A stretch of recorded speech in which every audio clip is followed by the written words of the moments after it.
Onam special 9ാമത്തെ ഡിഷാണ് ഉണ്ടാക്കുന്നത്.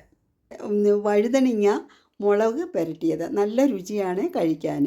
അപ്പം നമുക്കൊന്ന് ഉണ്ടാക്കി നോക്കാം.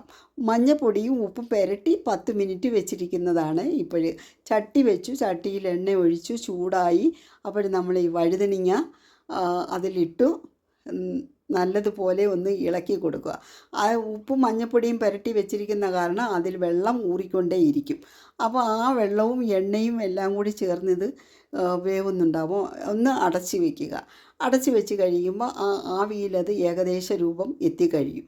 അതിനകത്ത് നമ്മൾ കുറച്ച് പെരിഞ്ജീരകം ഇടുക. നല്ല ടേസ്റ്റാണ്. പെരിഞ്ജീരകം കൂടി ചേരുമ്പം മുളകും പുരട്ടിയതാകുമ്പം ആഹാ ഒന്നും പറയണ്ട. ചോറിന് ഇത് മാത്രം മതിയാവും, വേറൊന്നും തന്നെ വേണ്ടി വരില്ല. പിന്നെ മുളക് പൊടി ഇടുക. 1 സ്പൂൺ മുളക് പൊടി ഇട്ട് നോക്കുക എരിയും എല്ലാം എങ്ങനെയുണ്ടെന്ന്. അത് കുറവാണെങ്കിൽ പിന്നെ 1 സ്പൂണും കൂടി നമ്മൾ ഇതിനകത്ത് ചേർക്കുക. അപ്പോൾ 1 സ്പൂണും കൂടി ചേർക്കുമ്പോൾ ഓക്കെ ആവും. ഓക്കെ ആയി കഴിയുമ്പോൾ നല്ലതുപോലെ ഒന്ന് ഇളക്കി ഇതാകുമ്പം അതിൻ്റെ പച്ചമണം പോകാൻ വേണ്ടിയിട്ട് ഒന്ന് അടച്ച് വയ്ക്കുക. അടച്ച് വയ്ക്കുമ്പോൾ എല്ലാം സെറ്റായി വരും. സെറ്റായി വരുമ്പോൾ നോക്കുക ഉപ്പുണ്ടോ, എരി മതിയോ, എണ്ണ വേണോ എന്നൊക്കെ. അങ്ങനെ വഴുതനങ്ങ ഇവിടെ റെഡിയായി കഴിഞ്ഞു. ഒരു പാത്രത്തിലേക്ക് നമ്മൾ മാറ്റിയും കഴിഞ്ഞു.